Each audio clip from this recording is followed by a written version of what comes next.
The best road is the one that gets built. That's the message today from the N.W.T's finance minister about the proposed route for the Arctic Economic and Security Corridor, a route that looks pretty different from one that was mapped out earlier. The 400-kilometre all-season road would connect the N.W.T and Nunavut.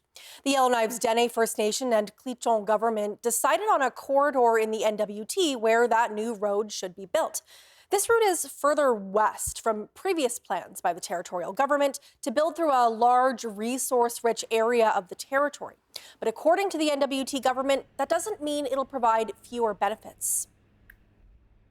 I've looked at about 30 different roads that cross over the entire stretch of minerals from far east, more west than this one, and everything in between.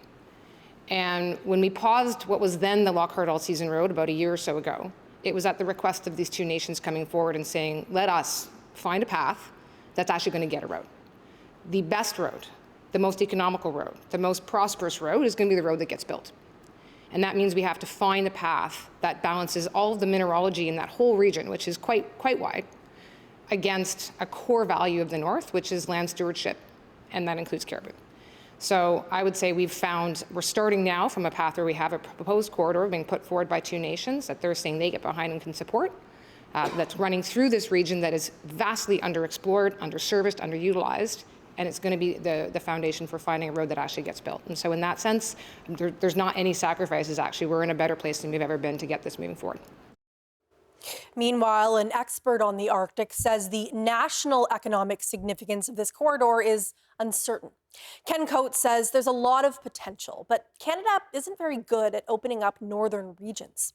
Coates calls the Arctic Economic and Security Corridor a field of dreams kind of operation. But he says it's a dream driven by Indigenous people in the Canadian North, which is incredibly significant. Do not underestimate how important this is to the country as a whole. For some very strange reasons, the country has managed to set it up so that Indigenous people are the bad guys in Canada's development trajectory. We're going to build a pipeline, but First Nations are going to oppose it. We're going to open up some new mines, but we're going to see First Nations getting in the way. That's sort of the background story that sort of emerged, and it's really unfortunate because Indigenous folks have made it very clear that as long as they have a substantial level of input and some approval of the process, that they're more than happy to get involved with these projects.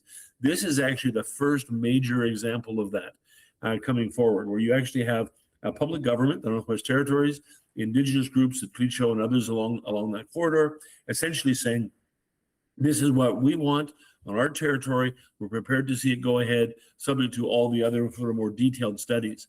So the national message is that Indigenous folks are behind some of these major projects. Indigenous people are looking for sort of both regional and national prosperity, and that they're capable of working with public governments, in this case, Northwest Territories, but obviously with the government of Canada as well. And do not underestimate the significance of that. The fact that Indigenous folks are taking the lead, are in front of other sort of processes, moving faster than the government of Canada, and actually sort of establishing a foundation for future development. Coates says the proposed route gives the N.W.T a much more solid foundation to plan for the next decade or more. The project is not shovel-ready, though. Next, the Clichon government and Yellowknife's Dene First Nation will be asking their members, as well as neighbouring Indigenous governments and peoples, for their opinions.